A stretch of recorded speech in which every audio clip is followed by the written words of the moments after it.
Most people think that intuition is bullshit, or that it doesn't exist, or that people who act on intuition or hunches are fooling themselves. Luckily for me, since my career is based on intuition, they are wrong. I'm the vice president of operations at Mexico, the biggest computer and cybersecurity firm you've never heard of. Our clients range from federal agencies to Fortune 500 corporations, and we generate $8 billion a year in sales. My job is to oversee our clients and evaluate potential acquisitions. My job, and I imagine most people's jobs, requires the ability to read clues, sift through large amounts of information, and understand what's important and what's not. Intuition is really about seeing the fuzzy, emerging patterns that can be noticed but cannot be expressed in words. I've always been good at this, trusting my instincts even when I couldn't say exactly how I knew what I knew. And in this way, I achieved great success and impressed many people. I'll give you an example that made me vice president. 2 years ago, we were completing the purchase of a startup company called Adverticon, which made, well, the details don't matter. Back then, I was just a middle manager, supervising the review of their software code and taking part in meetings with their representatives. There was something wrong, something not quite right. In some places where my engineers told me, the code seemed too complicated, too nested in itself. And when we discussed this with representatives of Adverticon, their answers were very plausible, but not convincing enough. So I leaned out. I went to my boss, the day before the deal was supposed to close, and said, "Something is wrong here? Give my guys 72 hours to work on the product one more time before you sign." Well, they threatened me, shouted and scolded me, and then they said, "If this deal falls through, you'll be out of a job." And the Adverticon people got angry and agitated and threatened to back out of the deal and offer everything to Cisco instead. But they didn't. And my boys busted their asses in 2 days and 2 nights, and we discovered a gaping hole in Adverticon security protocols. So we went back to the table and confused them and then renegotiated the terms. In the end, Mexico did buy Adverticon, but it took another 7 months until they could convincingly prove that they had solved the problem, and 18% lower than the originally agreed price. This made me vice president with a significant promotion, and I got a $2 million bonus, which sounds incredible until you think it was only 0.4% of what Mexico saved on the deal. Perhaps the best part of it all, after the money, Lori and I used to buy a gorgeous house in Pacific Palisades with a sensational ocean view, was that everyone now looked at me as Mexico's resident genius. Any proposal I made was heard. Any guess I made attracted people's attention. If I ever needed some time or wanted to go somewhere to look at something or talk to someone, it was, of course, Glenn is all you need. So, at 3:17 p.m. on March 8th, when I left my office and headed to the parking lot, telling my administrative assistant that I would be out for the rest of the day, she did not bat an eyelash, but simply replied that she would reschedule my appointments. She and my other assistants probably thought, Glenn has another premonition. And so it was. I suddenly realized that my best friend Tom Betancourt might sleep with my wife. Tom and I grew up together in the suburbs of San Diego. We were inseparable from about 2nd grade until we went to different colleges, and stayed in touch after that, even when his commercial real estate job took him far from the West Coast. When Lori and I got married, Tom was my best man, although she had never met him until the night of our rehearsal dinner. Of course, he liked her, just as I thought. Why don't you like it? Lori is brilliant and funny, incredibly smart, thoughtful and loving. It's easy to keep the words flowing from there. As we waited together for the ceremony to begin, Tom said, "Dude, you hit the jackpot. Lori really is something. I almost envy you." I laughed and said, the key word is almost, right? Because Tom was the guy who doesn't take on any obligations and takes everything lightly and frivolously. He loves women, as many as possible, and they love him. But he is, to put it mildly, not the type to get married. That night in our hotel room, Lori and I talked about him. We were cuddled together in bed, both quite drunk. We didn't feel the need to formalize our marriage as we had been living together for several months and had sex regularly. So instead we talked about the wedding, the food, the guests, and leaving the next day for our honeymoon to Maui. "What do you think about my friend Tom?" I asked her, and her first words were shocking. "Oh my God, he's great," she said, and then giggled and looked at my face, blushing slightly. "I mean, you are the most beautiful man in my world, baby." She kissed me. "But Tom, well, if I weren't in love with you..." And she paused, kissing me again, perhaps suddenly interested in the fact that she had dug too deep. But I just laughed. I knew how much Lori loved me. Holding her tightly and tenderly in my arms, I said, "I know what you mean, baby. He's tall and broad-shouldered, and he has such a charming manner and such a tempting smile. He's always been like that. A magnet for girls, mostly. And I bet he's lying in bed right now with one of his bridesmaids or someone else he met at the reception, as he usually does." Lori laughed and said, "I can guess. Emily or Kate. Did you see how they looked at him throughout lunch and when he made his toast? It wouldn't require much effort on his part." And that was it. We fell asleep, and the next day we flew off for our honeymoon. And then we came back and lived happily ever after, for 3 years and 9 months, give or take. Until March 8th. Tom arrived, staying with us for a few days, maybe a week. He was working on a big project in Los Angeles, and although, of course, he could have afforded Beverly Wilshire or Viceroy Hermitage, for us it was an opportunity to catch up.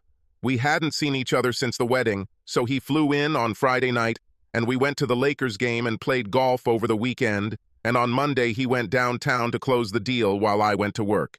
He had meetings scheduled until 4 and I promised to be home by 6:30, so we could have lunch on the back porch and look out over the Pacific Ocean.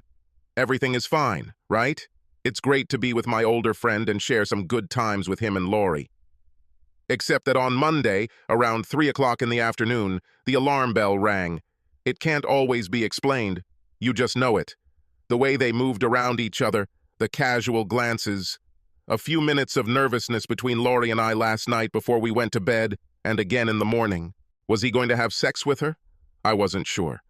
Can this happen? Damn right. And so at 15:17 I headed to the parking lot. Traffic was normal in Los Angeles, and I arrived home just before 5 p.m., more than half an hour after Tom was expected to return. I parked around the corner and walked leisurely along the long driveway, apparently hoping that my intuition was wrong this time. But that was not the case. There was no one on the back porch, in the living room, or in the kitchen, but I found them easily enough as I quietly walked up the carpeted stairs and down the hallway. The door to the master bathroom was wide open and they were both naked. Tom stood with his back against the wall and Lori knelt in front of him near the bathtub and pleasured him. I once saw a photo on the internet with the following title. She told him that her husband trusted her, and she loved him and did not want to betray this trust. He replied that he understood everything and would respect her boundaries and give her some time. He was in a surprisingly understanding mood, but after a few hours he decided that he wanted her to caress him, and that was the end of it. Everything was practically the same here. I was about 3.5 meters away. None of them could see me. For some reason I didn't rush in, scream, or hit. I stood still and watched. My wife has the most beautiful ass I've ever seen, and I admired it, as she lovingly pleasured him, clearly enjoying what she was doing. She placed her hands on his hips, and Tom's hand pressed softly to the back of her head, guiding her. I stood still, and Lori caressed him, and Tom moaned and enjoyed the process. I was horrified, furious, absolutely frozen by what he saw. Lori was so sexy, and it was so easy to imagine the pleasure Tom was experiencing. I didn't move.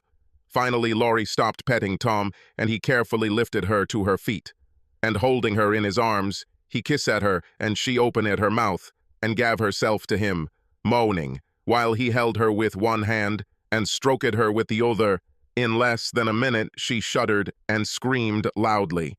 She was clearly very excited. After that, he held her a little longer, and they kissed some more. And then she said, "You're actually a son of a bitch, you know that? I told you I would never cheat on Glenn." He kissed her again. I could say, "I'm sorry, Lori, but I won't. Glenn is my friend and I love him, but when I saw you on the deck yesterday in that bikini, I could hardly resist leaving you and having sex with you right there. So instead, you came to my house today, pulled me into the shower with you, and then forced me to fondle you? Is this really better?" The words might have sounded like a complaint, but Lori was still in Tom's arms, still smiling at him, still stroking his chest with her hand. "Well, that's a little better," he said. "We didn't actually have sex with you." Finally, she pulled away from him. When she took the clothes and went into the bedroom, I silently left the house and returned to my car. I can't explain what I did that night. Not what you would expect, that's for sure.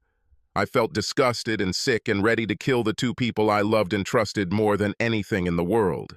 But I drove around for a while with a million thoughts in my head, and then I came home and played the owner and loving husband.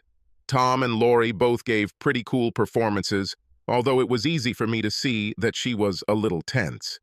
Tom was ordinary. What a damn actor. I cooked a barbecue, and we drank and dined on the veranda, chatted about nothing, drank a nice bottle of wine, and pretended all was right with the world. Except I was torn between rage, despair, and lust. Around 10:15, I couldn't take it anymore and said, "Well, that's it, I've had enough. A hard day at work, I'm going to bed. Why don't you come with me, baby?" Lori had no choice. So we said good night to Tom and headed to the bedroom. I explained, without much conversation, that I wanted to make love to her, and insisted, despite clear signs of her reluctance, until she got on the bed on all fours, and I stood behind her and had sex with her. I don't know if she was pleased, but I didn't care. She was quieter than usual, but that could have been because she didn't want Tom to hear us. I had rough sex with her, but didn't last that long. I was pretty reserved. After that, we brushed our teeth and snuggled together as usual. I had a feeling she might have wanted to ask what came over me, but was afraid to bring it up. A few minutes later, she fell asleep, and I lay next to her with my eyes open. I looked at the dark ceiling and thought about the next day. In the morning, the three-way charade continued. We had a cheerful breakfast, chatted about nothing, and planned to go to dinner in the evening. And then I kissed Lori and walked out the door. I turned the corner, parked, and walked back toward the house through the trees, finding a spot just outside the kitchen window where I could hear and see them. "Well, I have to go make some money," he said. She stood with her back to him as she rinsed dishes and placed them in the dishwasher. Then he said, "Looks like Glenn had pretty good sex with you last night." She turned and looked at him, blushing. "I don't want to talk about it, Tom." "Well, my appointments should be over by 4, and I'm going to have even better sex with you this afternoon." "No, Tom, we can't." But he came up and hugged her, kissing her deeply. She did not reciprocate, but allowed him to do so, and when he released her, a worried expression appeared on her face. He patted her on the cheek, smiled widely, and said, "Yes, we can." And he grabbed his briefcase and went outside to his rental car. I waited until 10 minutes after he left. I then called my office and told Amy I wouldn't be there that day and spent some time at the beach in Malibu. I walked along the sand, grabbed a shrimp sandwich and a Coke for lunch, and walked around some more. And by 3:30 I was back home, safely parked a couple of blocks away, watching the road from behind a couple of trees. When Tom stopped, I quietly ran to my car and drove right behind him, so they didn't have more than 3 or 4 minutes. I put on a performance, loudly entering the door. "Hey, surprise, I'm early today." They were in the kitchen, but not nearby.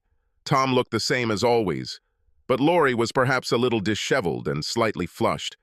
I pretended not to notice it. We had a drink, made dinner reservations, showered and changed, and then went out and had some incredibly good Asian food at this new, trendy place. Don't even get me started that Los Angeles doesn't have the best restaurants in the US. And while Lori and Tom were looking at some TV star on the other side of the room, I quietly threw Ambien into her wine. When we got home, she was almost asleep. "Darling, I don't know what happened to me, but I just can't keep my eyes open." I smiled and helped her climb onto the sofa, and 10 minutes later she passed out. I smiled at Tom. "Help me carry her upstairs and put her to bed, okay?" and then we can have a glass on the veranda before bed." We carried her together, took off her shoes, laid her on the bed, and I covered her with a blanket, not bothering to take off my skirt and blouse. On the way down, I let Tom walk ahead of me. And when we were 4 steps from the bottom, I raised my leg and kicked him as hard as I could, right in the back. Tom flew, hit his head hard against the wall, and fell onto his back in the hallway, his eyes slightly unfocused. I jumped behind him and pressed my foot firmly against his neck. "Can you hear me, bastard?" I hissed at him. I watched as his expression changed from stunned, annoyed, a little shy to worried. My foot was pressing on his larynx, and in my right hand I was holding a large wrench. "Glenn, he began, and then stopped when he felt more pressure from my leg. "No damn thing you say to me matters. You have 3 minutes to throw your shit in your suitcase and get out of here. And if I ever see you again, you better have a gun because I'm going to fucking beat you to death." I stepped back, and he slowly rose to his feet, groaning and watching me carefully. He then turned and walked into the guest room, appearing a couple of minutes later with a suitcase and briefcase. I still had the wrench in my hand as I held the front door open and watched him load his things into the car. Before he got into the driver's seat, he said, "Look, Glenn, just leave." I waited until his car was out of sight. Then I turned and went into the house. I made myself a drink and sat alone on the veranda for almost an hour, sipping it and watching the stars. I guess I could say thought, except I'm not sure I really thought much about it. I then went upstairs and pulled Lori out of her clothes and put her in the bed, and then climbed in next to her. Surprisingly, after a few minutes, I went out like a light. I was sitting on the veranda with my coffee when Lori came out. She put on a beautiful blue nightgown. "Sorry, honey," she said. "I don't know what happened to me last night. We had such a nice dinner and I don't know, felt exhausted." "That's good, baby." I carefully lowered her to my knees and hugged her. "Tom and I carried you to bed." A few minutes later, she came out to get some coffee and start breakfast. When I came in, she said, "What do you want this morning, maybe eggs? And what do you think Tom would like?" "Oh, he had to leave last night," I said. She looked at me in surprise. "Someone from management called him and he headed straight to the airport. I think he had an overnight flight to New York. He asked me to say goodbye and thank you for everything." It was fun to watch her face. Obviously, Lori didn't know how to react. Finally, she simply said, "Okay, at least we had a few days with him. Did you enjoy his visit?" "Of course," I said. "And you?" She looked away. "I think yes. I mean, he's your friend, not mine." "Actually," she continued, "I'm glad he left. I like being together." And she came up, hugged me and kissed me. After breakfast, I got up and took a shower. When I finished and was drying myself, I shouted, "Lori, can you come here, baby?" When she came into the bathroom, I was standing naked, exactly where Tom was. She just looked at me confused, and I said, "Come here for a minute." I took her nightie by the hem and lifted it up, and then he gently pushed her to her knees next to the bathtub. "Well," I said, "why don't you caress me now?" She looked at me for a long time, and I looked at her in return, and then her eyes filled with tears. She lowered her head and began to cry, sobbing heavily, burying her face in her hands. And I just let her watch me, and when she finally started to calm down, she looked up at me with a wet face and said, "Oh dear, Glenn, I'm so—" "Shh," I said. "Don't say anything." And I carefully pulled her head towards me. She moved forward hesitantly, tears still flowing from her eyes, and then she began to caress me, as she had not done before. She caressed me slowly and lovingly. She did not stop looking at me, without stopping crying, until finally she made me throw out everything that had accumulated. And when I pulled her to me and hugged her, just like Tom had hugged her, she started sobbing again, shaking, and it was another 10 minutes or so before she calmed down. Before we both calmed down, standing in the bathroom on mat. "I don't know," I said. "Actually, I have no idea." We sat on the veranda an hour later. "I know I love you, and I know that I want to stay with you, but I don't know if I can. Will I be able to leave in the morning for work or on a 3-day business trip without wondering who else will want to have sex with you and take you away from me? She looked at me with red eyes. I'm really sorry, she whispered, probably for the 20th time. And then she added, in a stronger voice, nothing like this has ever happened before. Nothing. It was Tom. I don't know. Yes. He's great, I said. He's a sex god, and all the women want to sleep with him, and you're no different from the rest. It doesn't matter that you're married and he's my best friend, right?